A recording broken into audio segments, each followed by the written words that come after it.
Hello students, next video of Account Street, Accounting Principle. First video में हमने accounting concepts और assumptions पर बात की थी। अब हम बात करते हैं accounting principles, other principles. Accounting principles क्या होते हैं? देखिए, किसी भी बिजनेस को चलाने के लिए accounting principles is the most important part. ध्यान रखें, किसी भी बिजनेस को हमें अगर चलाना है तो अकाउंटिंग प्रिंसिपल्स का पालन करना, अकाउंटिंग प्रिंसिपल्स को अपनाना मोस्ट इंपोर्टेंट होता है, अति महत्वपूर्ण होता है। तो वो प्रिंसिपल्स कौन कौन से हैं जिनको हमें बिजनेस के अंतर्गत अपनाना चाहिए? तो आइए हम बात करते हैं अकाउंटिंग प्रिंसिपल्स की, जिनमें सबसे पहले हमारा आता है बिजनेस एंटिटी प्रिंसिपल। पहला बिजनेस एंटिटी प्रिंसिपल्स क्या कहता है? This principle assume that business and businessman are two separate entities. ये हमारा कहता है कि बिजनेस और बिजनेसमैन दो अलग अलग व्यक्ति होते हैं, ना कि एक ही व्यक्ति। ये ध्यान रखें, बिजनेसमैन और बिजनेस दो अलग अलग व्यक्ति हैं, दो अलग अलग यूनिट हैं, ना कि एक ही यूनिट मान करके कार्य नहीं किया जाता है। कभी भी ये नहीं सोचना चाहिए बिजनेस के अंतर्गत कि ये बिजनेस मेरा है, ये दुकान मेरी है, इसमें से मैं कुछ भी ले सकता हूं, कुछ भी कर सकता हूं। नो, अगर इस प्रकार से आप कार्य करेंगे तो वो सक्सेस नहीं हो पाएगा बिजनेस। सो बिजनेस और बिजनेसमैन आर डिस्टिंक्ट, हमेशा डिफरेंट होते हैं। ध्यान रखें, पहला पॉइंट हमारा यही कहता है कि इस प्रिंसिपल के अकॉर्डिंग बिजनेस और बिजनेसमैन दोनों अलग अलग व्यक्ति होते हैं। सेकंड पॉइंट इसका कहता है all transactions are recorded from the business point of view and not from the businessman point of view. यानी कि ये कहता है कि बिजनेस के अंदर जितनी भी लेन देन, जितने भी ट्रांजेक्शंस रिकॉर्ड किए जाएंगे वो सभी आपके बिजनेस पॉइंट ऑफ व्यू के अकॉर्डिंग रिकॉर्ड किए जाएंगे। यानी कि बिजनेस के नियमों को ध्यान में रखते हुए, फर्म को ध्यान में रखते हुए रिकॉर्ड किए जाएंगे, ना कि उसके पर्सनल पॉइंट ऑफ व्यू से, ना कि उसके व्यक्तिगत दृष्टिकोण से। यानी कि अगर कोई हमारा रिलेटिव या हमारा फ्रेंड या हमारा परिवारजन भी अगर हमारे फर्म से या हमारे बिजनेस से कुछ लेता है तो उस कंडीशन में उसको भी आप एज अ कस्टमर ही ट्रीट करेंगे, उसका भी लेन देन आप रिकॉर्ड करेंगे। तो ये बिजनेस प्रिंसिपल हमारा यही कहता है कि आप इसमें जितनी भी ट्रांजेक्शन्स करेंगे वो सभी transactions business point of view से होनी चाहिए, ना कि पर्सनल पॉइंट ऑफ व्यू से। और नेक्स्ट ये कहता है businessman is treated as a creditor of business. सबसे बड़ी बात यही हो गई कि बिजनेसमैन को यहाँ पर जो ट्रीट किया जाता है वो एज अ बिजनेस के क्रेडिटर की तरह ट्रीट किया जाता है, ना कि स्वयं उसके मालिक की तरह। क्योंकि स्वयं अगर कोई मालिक की तरह ट्रीट करेगा तो वो समझेगा ये सब बिजनेस मेरा है, मैं उसमें से कुछ भी विड्रॉल कर सकता हूं, तो वो उसके लिए पर्सनल यहाँ पर पॉइंट ऑफ व्यू बन जाता है, जो कि हमारे प्रिंसिपल के अगेंस्ट है। सो इसलिए यहाँ पर जो बिजनेसमैन को ट्रीट किया जाएगा वो बिजनेस के एज अ क्रेडिटर की तरह ट्रीट किया जाएगा। तो बिजनेस एंटिटी प्रिंसिपल आपकी समझ में आ गया होगा। बिजनेस और बिजनेसमैन दोनों अलग अलग व्यक्ति होते हैं, हमेशा बिजनेस पॉइंट ऑफ व्यू से ही इसमें वर्क करना चाहिए, ना कि व्यक्तिगत दृष्टिकोण से। आइए second point, money measurement principle. ये क्या कहता है? Money measurement principle. देखिए, only those transactions are recorded in the books of accounts which can be measured in terms of money. It means पुस्तकों में केवल उन्हीं लेन देनों को, उन्हीं ट्रांजेक्शन्स को रिकॉर्ड किया जाएगा जिनको हम मनी में मेजर्ड कर सकें, जिनको हम पैसों में माप सकें, पैसों में मापा जा सके। ऐसे ही ट्रांजेक्शन्स को आप इसके अंदर रिकॉर्ड करेंगे। इट मीन्स जिन ट्रांजेक्शन्स का संबंध पैसों से नहीं है, जिन ट्रांजेक्शन्स का रिलेशन कोई भी आपका पैसों से नहीं है, मनी से नहीं है, आप ऐसे ट्रांजेक्शन्स को रिकॉर्ड नहीं करेंगे। Non monetary transactions are not recorded in the books of account. यानी कि अकाउंट्स की पुस्तकों में कोई भी जो मॉनेटरी से संबंध नहीं रखता है, जो नॉन मॉनेटरी ट्रांजेक्शन है, उनको रिकॉर्ड नहीं किया जाएगा। जैसे आपकी प्रोडक्ट की क्वालिटी, जैसे आप कोई भी शब्द कह सकते हैं कि हमारा कस्टमर, मान लीजिए राम ने माल मुझसे खरीदा, तो Ram is the good boy. Ram good boy है या बैड बॉय है, उससे हमारा कोई लेना देना नहीं है, लेकिन राम ने कितने रुपए का माल खरीदा है, कितने रुपए उसने हमको दिए हैं, इससे हमारा लेना देना है। इसलिए यहां पर जो संबंध पैसों से होने वाला होगा, केवल ऐसे ही ट्रांजेक्शन्स को आप रिकॉर्ड करेंगे, अन्य ट्रांजेक्शन रिकॉर्ड नहीं किए जाएंगे।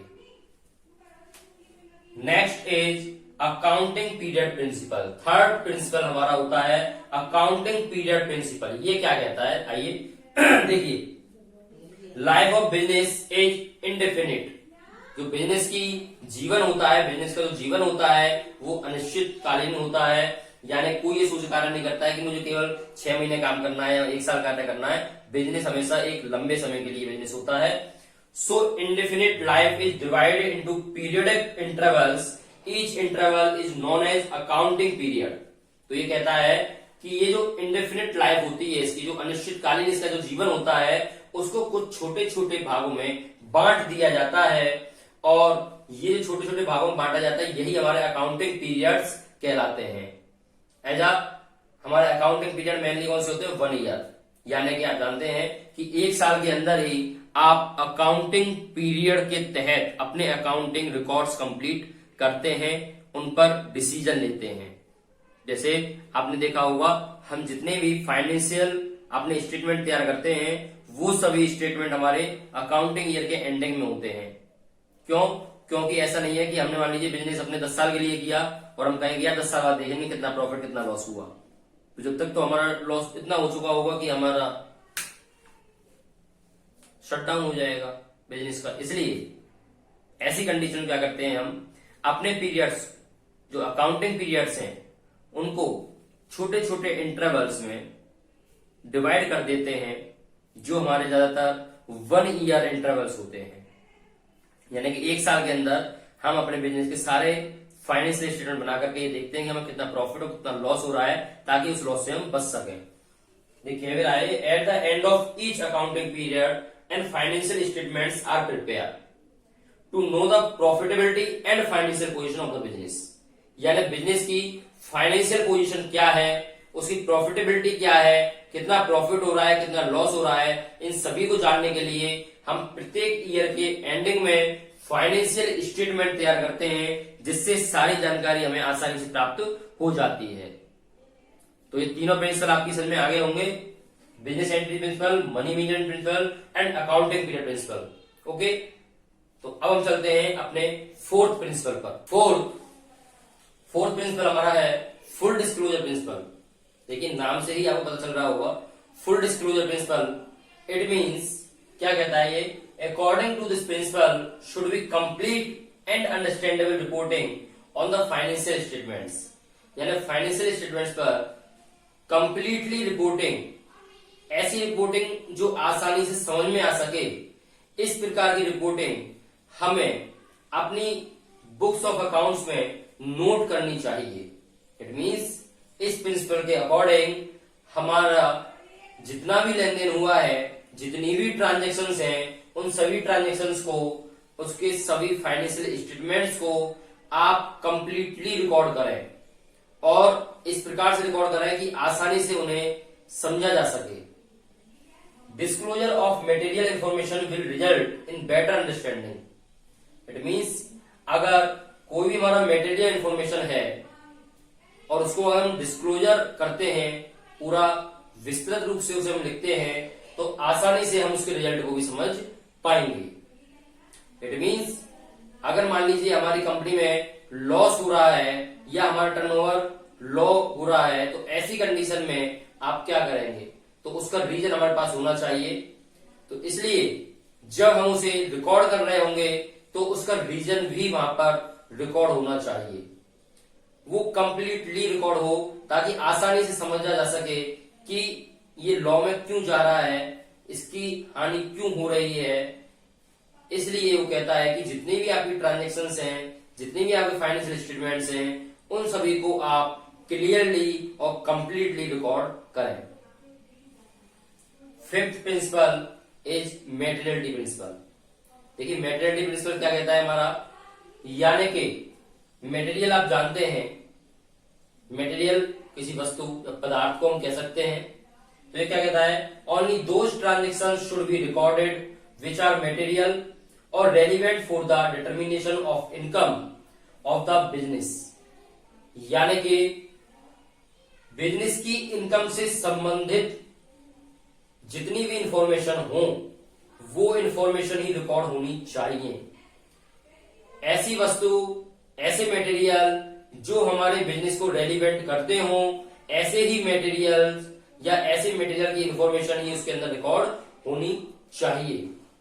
और इमटेरियल और unimportant item should not be recorded. सभी जो मटेरियल से संबंध नहीं रखते हैं या जो हमारी अकाउंटिंग और बिजनेस से रेलिवेंट नहीं रखते हैं, जो हमारे अनइम्पोर्टेंट आइटम है, इंपोर्टेंट आइटम नहीं है, ऐसे आइटम्स को हम रिकॉर्ड नहीं करेंगे। एग्जाम्पल, परचेज ऑफ स्टेशनरी बात करते हैं हम। अगर परचेज ऑफ स्टेशनरी बात करें, जैसे मान लीजिए पेन परचेज करके लाया या कैलकुलेटर परचेज करके लाया, ये सभी स्टेशनरी है। तो उन स्टेशनरी को आप पर्टिकुलर किसी अकाउंट नहीं बनाएंगे। आप ये नहीं लिखेंगे कि पेन अकाउंट, कैलकुलेटर अकाउंट। अगर इस प्रकार से आप लिखेंगे तो आपके ना जाने कितने अकाउंट बनेंगे और इनका कोई यूज भी आगे नहीं होना है, क्योंकि ये असेट्स नहीं मानी जाती हैं। ये पुनः आप इसे रीसेल भी नहीं कर सकते हैं। तो इनको आप क्या करेंगे, स्टेशनरी एक्सपेंसेस अकाउंट में ही ट्रांसफर करेंगे। इसमें स्टेशनरी एक्सपेंसेस अकाउंट में आप इसे ट्रांसफर करेंगे, ना कि पर्सनल इनके अकाउंट्स में। तो इसलिए इस प्रकार के जो मटेरियल से संबंधित हैं, जो छोटे मोटे आइटम्स हैं, इन सभी आइटम्स को हम इमटेरियल आइटम मान करके उसको एक पर्टिकुलर अकाउंट से ही ज्वाइंट रखते हैं, ना कि उसका व्यक्तिगत अकाउंट या उसका डिफरेंट अकाउंट बनाया जाता है। तो इसलिए कहता है कि ऐसा मटेरियल या ऐसी इंफॉर्मेशन जो हमारे बिजनेस से रेलिवेंट है, केवल उसी को हम रिकॉर्ड करेंगे। अन्य ट्रांजेक्शन्स को या अन्य इमटेरियल या अनइम्पोर्टेंट मटेरियल रेलिवेंट्स को हम इसमें रिकॉर्ड नहीं करेंगे। ओके, नेक्स्ट इज प्रूडेंस और कंजर्वेटिव प्रिंसिपल। ये क्या कहता है देखिए, anticipate no profits but profit for all possible losses. It means आप प्रॉफिट की चिंता ना करें, बल्कि भविष्य में होने वाली हानियों की चिंता करें। यानी कि प्रॉफिट तो हमें होगा, लेकिन प्रॉफिट की हमें नहीं सोचना, बल्कि हमें किसकी सोचना है, लॉसेस की। हमें हानियों के बारे में सोचना है कि फ्यूचर में हमें कौन कौन से लॉस हो सकते हैं और उससे बचने के लिए क्या उपाय हम यहां पर कर सकते हैं। देखिए, be ready to protect the possible losses but don't predict the profits.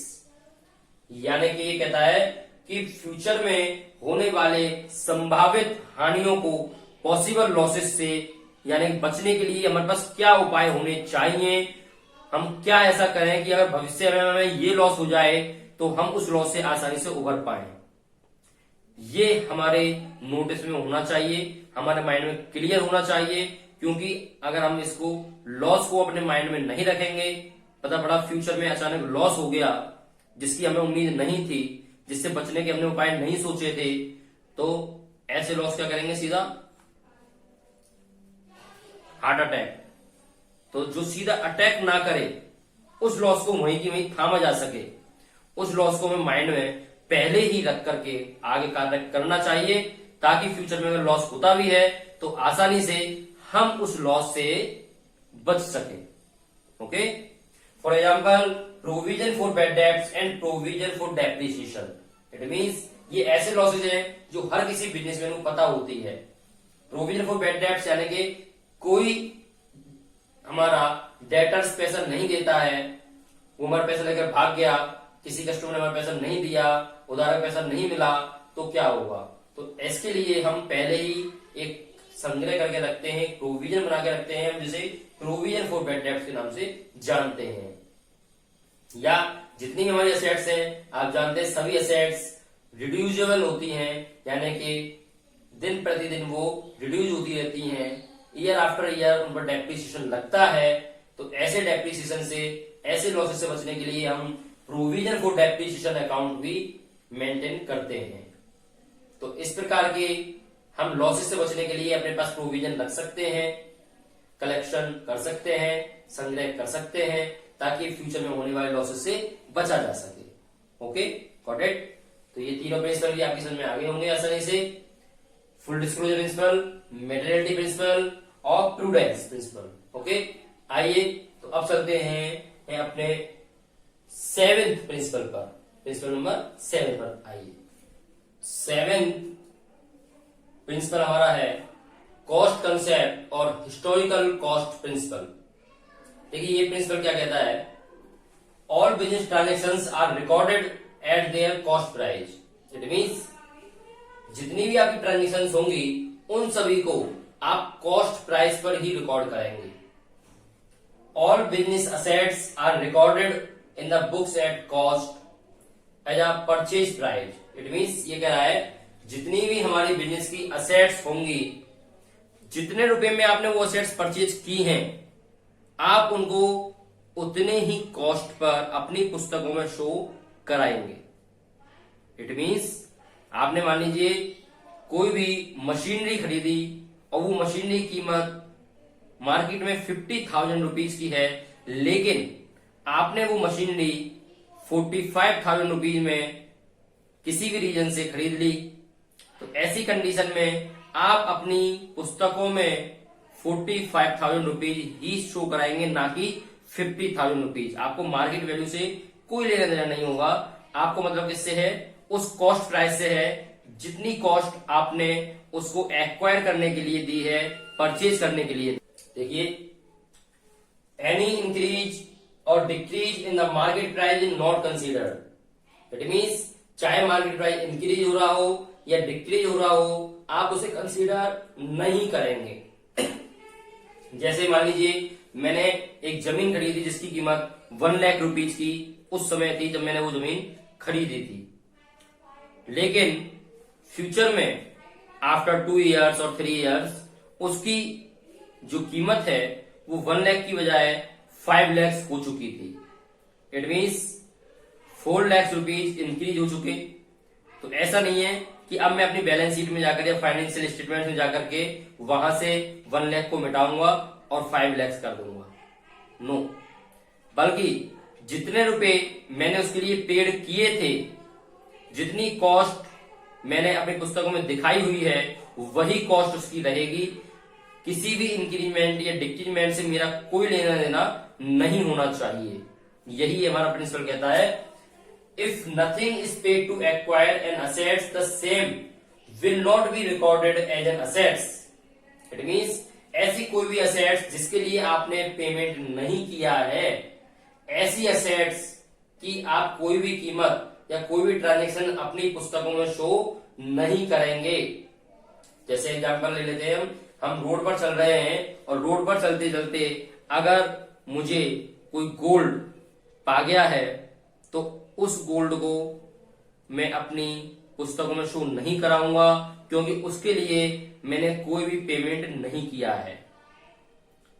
आई बात समझ में? इट मीन्स जिसके लिए आपने कोई पेमेंट नहीं किया है, जिसके लिए आपने कोई भी किसी प्रकार की किसी को पेमेंट नहीं दिया है, ऐसी वस्तु को आप अपनी अकाउंट्स की पुस्तकों में शो नहीं कराएंगे।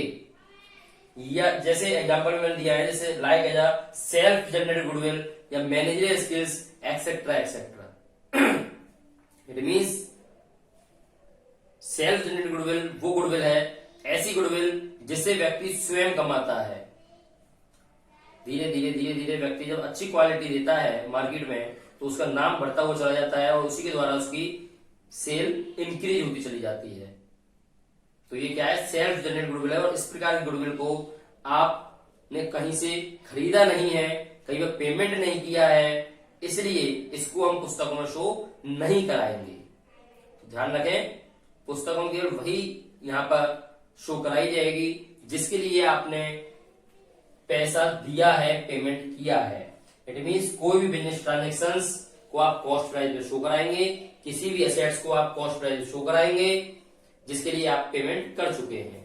Okay, next is matching concept और मैचिंग प्रिंसिपल। ये क्या कहता है, ये this concept is based on accounting period concept. ये कहता है ये कंसेप्ट आपका अकाउंटिंग पीरियड पर ही डिपेंडेड है, उसी के बेस पर है।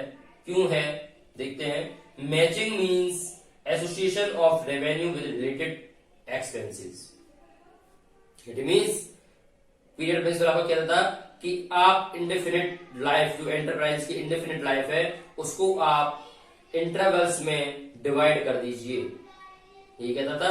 इट मीन्स हम उसे ईयरली डिवाइड करते थे, यानी कि वार्षिक उसके फाइनेंशियल स्टेटमेंट तैयार किए जाते थे।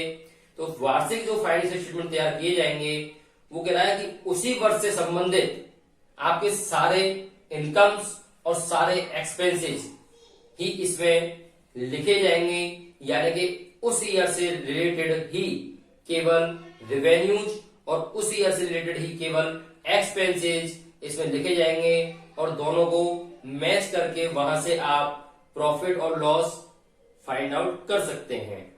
तो ये कह रहा है due to this concept adjustment should be made for life write off, यानी कि कह रहा है कि अगर कोई भी एडवांस है, कोई भी आउटस्टैंडिंग है, तो इस प्रकार जो अमाउंट है उसको आप वहां पर कंसीडर नहीं करेंगे। क्यों? क्योंकि वो आपकी एडजस्टमेंट्स बन जाती है, वो आपकी एडजस्टमेंट्स बन जाती है according to this principle, like write off outstanding expenses, prepaid expenses, etcetera etcetera. ये सभी जो आपके होंगे, प्रीपेड होंगे, एडवांसेज होंगे, आउटस्टैंडिंग होंगे, ये सभी आपके क्या हो जाएंगे, एडजस्टमेंट्स बन जाएंगे। ओके, तो आप जो ट्रीट करेंगे वो केवल उस रिलेटेड ईयर्स के एक्सपेंसेस और इनकम्स को। ओके, आइए नेक्स्ट प्रिंसिपल हमें हमारा ड्यूल एस्पेक्ट और ड्यूलिटी प्रिंसिपल। ये क्या कहता है, every business transactions has double effect, one is debited and other is credited. ये कहता है प्रत्येक बिजनेस की जो ट्रांजेक्शन होती है, जो लेन देन होता है, उसका दो जगह इफेक्ट होता है। एक जगह से वो डेबिट और दूसरी जगह वो क्रेडिट किया जाता है। If transactions is debited the same should be credited with an equal amount, यानी जितने अमाउंट से आपने उस ट्रांजेक्शन को डेबिट शो कराया है उतने ही अमाउंट से आप उस ट्रांजेक्शन को क्रेडिट भी शो कराएंगे। यही हमारा ड्यूल प्रिंसिपल कहता है। Assets are always equal to liabilities. देखिए, असेट्स हमेशा लायबिलिटीज के इक्वल होती है। क्यों होती है? क्योंकि जैसे मैंने भी आपको बताया कि debit equal to credit, debit equal to credit, यानी जितनी अमाउंट से आप डेबिट शो करा रहे हैं उतनी ही अमाउंट से आप क्रेडिट शो कराएंगे। इट मीन्स असेट्स हमारे क्या होते हैं, डेबिट होते हैं, और लायबिलिटीज हमारे क्या होती हैं, क्रेडिट होती हैं। इसलिए असेट्स हमेशा लायबिलिटीज के इक्वल होंगे। इस बात का विशेष ध्यान रखें, ये आपके आगे तक काम आएगा। Hence accounting equation according to this principle, यानी इसी प्रिंसिपल के आधार पर, इसी प्रिंसिपल के अनुसार अकाउंटिंग इक्वेशन भी हमारा फॉर्मूले के रूप में बताती है assets equal to liabilities plus capital. क्योंकि कैपिटल का बैलेंस भी क्रेडिट होता है और लायबिलिटीज का बैलेंस भी क्रेडिट होता है। इट मीन्स दोनों क्रेडिट मिलकर के इक्वल टू डेबिट, यानी debit equal to credit. So assets equal to liabilities plus capital हम आसानी से कह सकते हैं।